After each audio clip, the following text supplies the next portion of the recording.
Can you ever look at the color red again? Sorry for the chair then, if it's a difficult color at the moment. Well, difficult. Is it red? Something I've learned is that there are many shades of red. And this, I would call this a pink. A pink red. And because is it, as in the documentary, somebody says, the color of the fire extinguisher, is that the Newman red? That hangs Well, at it comes the wall? very close. I think, and I know that he also referred to primary colors of Mondrian. In fact, he tried to release the colors of Mondrian again, to free them. And those were very primary colors, which is the fire. Yeah, we call it brandweerrood, fireman red, fire. Yeah, I think that's department a universal color. Yeah. Yeah. So that's the real red. That's the real red. I think now when I look at it, I think worldwide they have the same. Well, not exactly the same fire extinguisher, fireman red, but it's a universal red. And you, I don't know if it was, yes, in the documentary, The End of Fair, you told that you, when you were 9 years old, or maybe I read it in an article, you had this anger when you saw the painting for the first time, or maybe...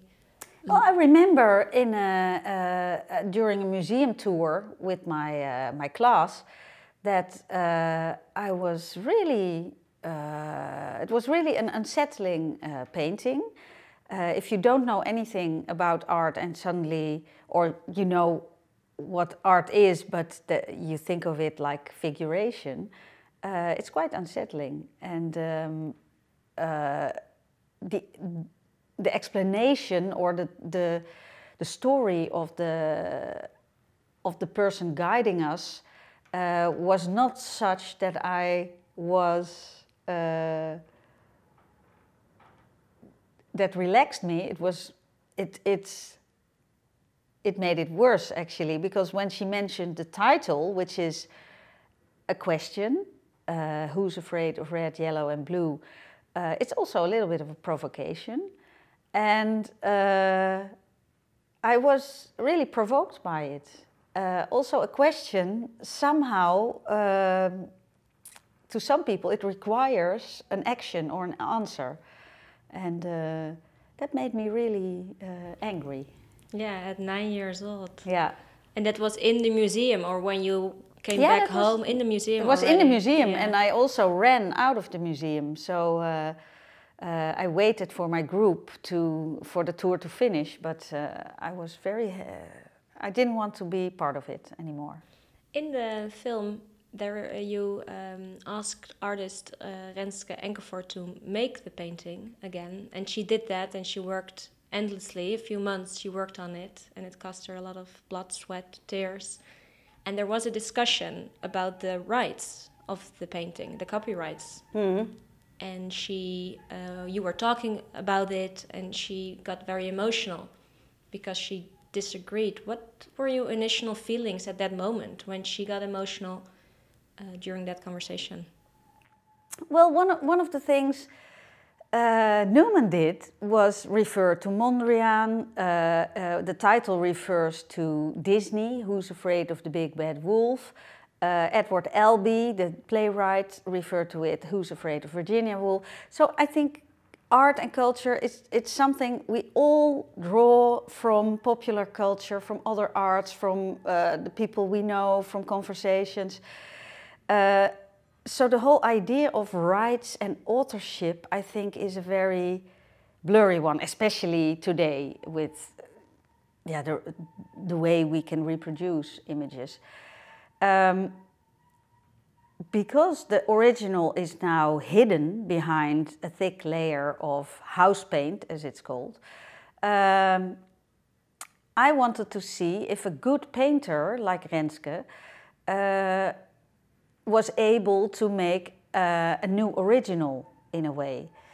And so the assignment was to make a real painting, a good painting, but also for her it was yeah, it was just a little job, you know. She took on the job, she got paid for it, and she thought, well, I'll work on it for 2 weeks and that will be it.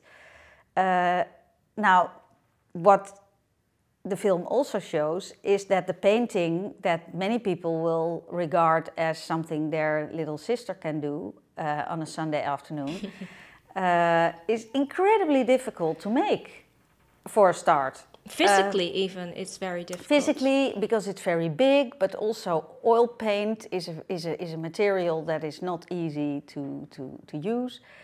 And so for her, making it also made it really her own piece. And so I wasn't too surprised when she got so angry at the end that I took it on as, well, this is the prop you made for the film.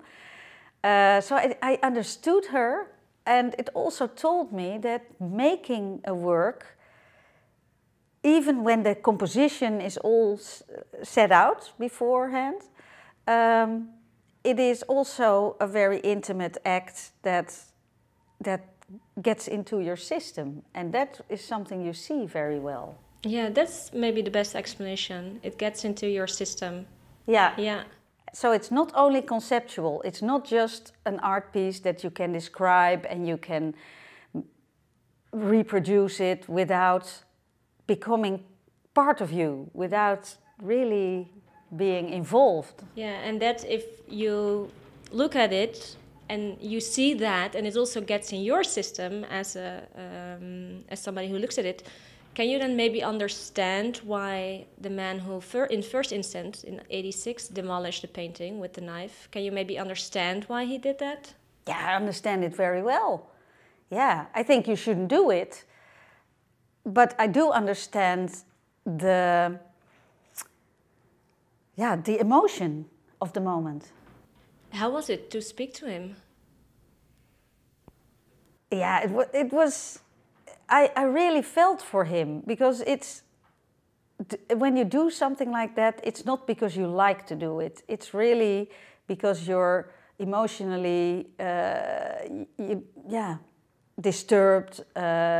He's psychotic. He has a very tough life. So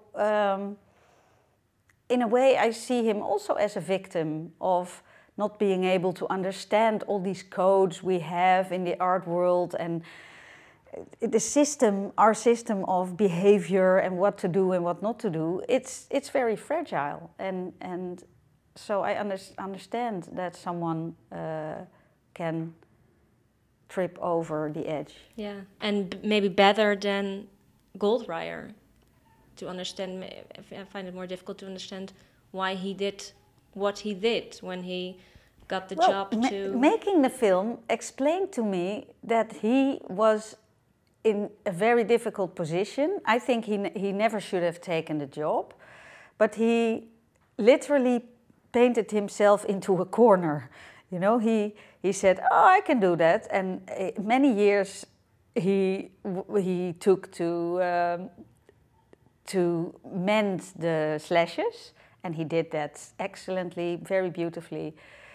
But then retouching 15 meters of damage in a monochrome plane, it's outrageous. You cannot do it. And I think what he did was in a way the only option, but he should have known that before. He should have said, okay, I can do it, but this is how I will make it.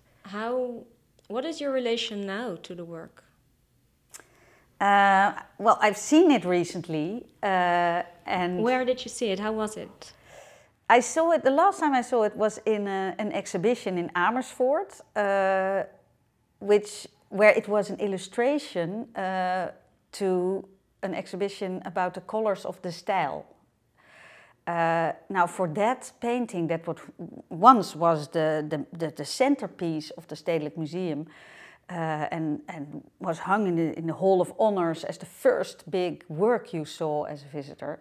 I think to serve as an illustration for the stijl, I think is, well, Newman will turn in his grave, I think, because of that. I went there to see the painting also. It had its own guard because it's still there. They are afraid that there will be attacks on the work. To me, it looks like a conceptual work now. A conceptual work which is a big painting with 3 colors, mainly red,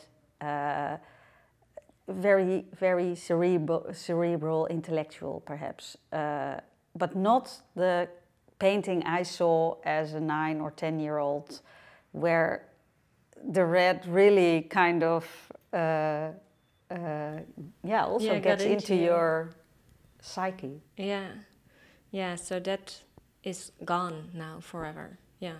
And yes. Yeah. Perhaps.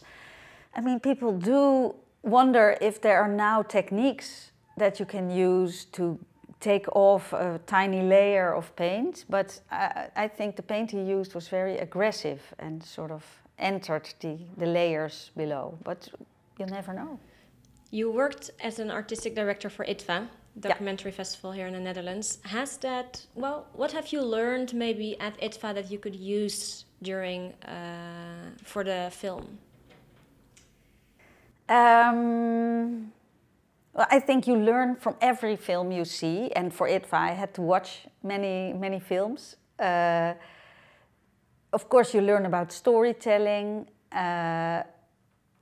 Before working at IFFR, I was also trying to kind of expand the territory of documentary.